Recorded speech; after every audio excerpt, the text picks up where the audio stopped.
Prestasi Umar bin Khattab selama menjadi khalifah yang paling menonjol adalah berdirinya kedaulatan Islam. Di samping Irak dan Syam yang sudah bergabung ke dalam kedaulatan Islam, kemudian juga meliputi Persia dan Mesir. Dengan demikian, perbatasan kedaulatan Islam sudah mencapai Cina di sebelah timur, Afrika di sebelah barat, Laut Kaspia di bagian utara, dan Sudan di selatan. Berdirinya kedaulatan besar dalam 10 tahun itu sudah tentu merupakan suatu mukjizat. Tulis Muhammad Hussein Haekal dalam bukunya berjudul Al-Faruq Umar, diterjemahkan Ali Audah menjadi Umar bin Khattab, Staka Litera Antarnusa 2000. Mukjizat itu, menurutnya, tampak sekali setelah kedua imperium besar, Romawi dan Persia yang berkuasa masa itu, tekuk lutut di tangan Muslim yang selama bertahun sebelum itu saling bermusuhan, pernah tenang dan tak pernah hidup tenteram. Bahwa mukjizat itu menjadi sempurna pada masa Umar dan dengan bimbingannya pula, sudah tentu ini berarti bahwa dia adalah orang besar. Tanda-tanda kebesarannya itu memang sudah tampak sejak masa Rasulullah dan di masa Abu Bakar. Penilaian itu bertambah lagi dengan kemenangan yang dicapai Muslimin sesudah mereka, berlanjut sampai beberapa tahun berikutnya. Dari generasi ke generasi orang sudah membuktikan bahwa lahirnya kedaulatan atau imperium ini bukanlah produk kepiawaian perang seorang jenius yang bertahan atau hilang karena adanya kedaulatan itu, tapi berdirinya itu atas dasar akhlak yang kukuh serta dilandasi oleh peradaban yang sehat.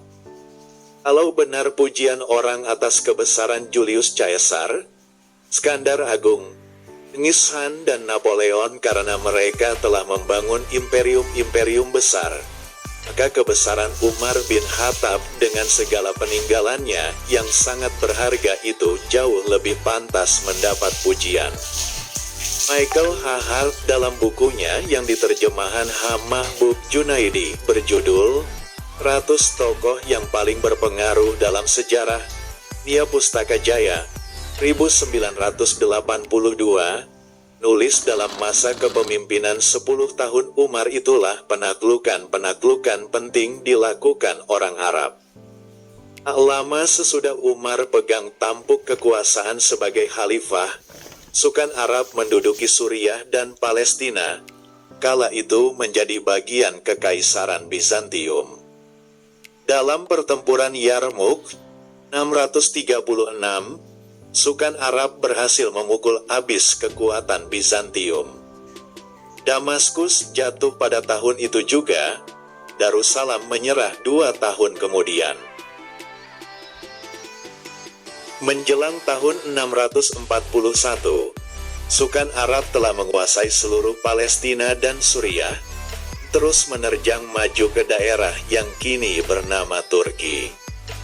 Tahun 639, sukan Arab menyerbu Mesir yang juga saat itu di bawah kekuasaan Bizantium. Dalam tempo 3 tahun, naklukan Mesir diselesaikan dengan sempurna. Penyerangan Arab terhadap Irak yang saat itu berada di bawah kekuasaan Kekaisaran Persia telah mulai bahkan sebelum petik terbalik Umar naik jadi khalifah. Kunci kemenangan Arab terletak pada pertempuran Qadisiyah tahun 637, terjadi di masa kekhalifahan Umar.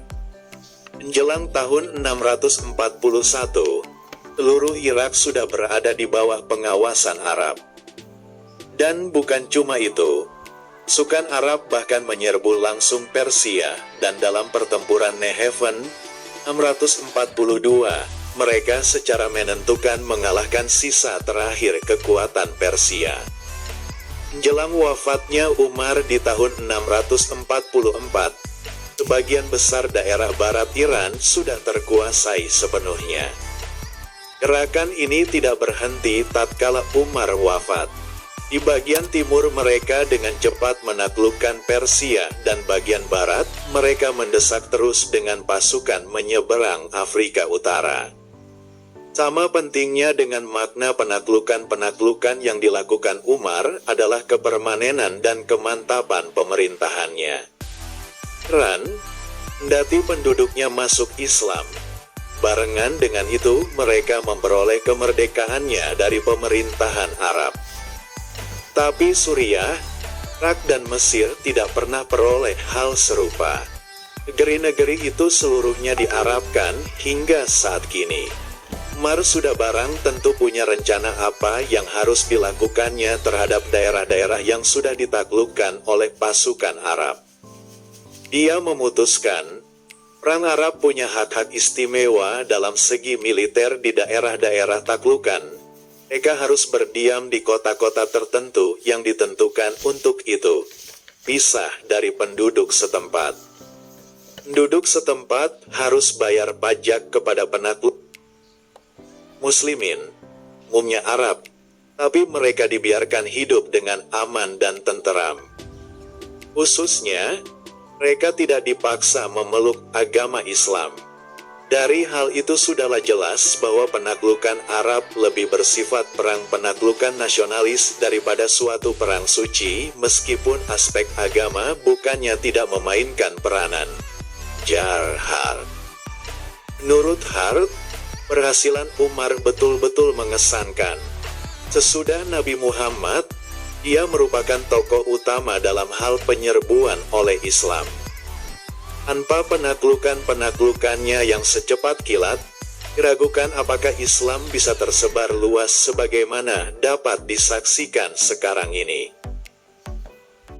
Lebih-lebih, kebanyakan daerah yang ditaklukkan di bawah pemerintahannya tetap menjadi Arab hingga kini. Jelas, itu saja, Nabi Muhammad penggerak utamanya jika dia harus menerima penghargaan terhadap perkembangan ini. Kan tetapi, kata Hart, kan merupakan kekeliruan berat apabila kita mengecilkan saham peranan Umar. Penaklukan-penaklukan yang dilakukannya bukanlah akibat otomatis dari inspirasi yang diberikan Muhammad. Perluasan mungkin saja bisa terjadi, tapi tidaklah akan sampai sebesar itu kalau saja tanpa kepemimpinan petik terbalik Umar yang brilian.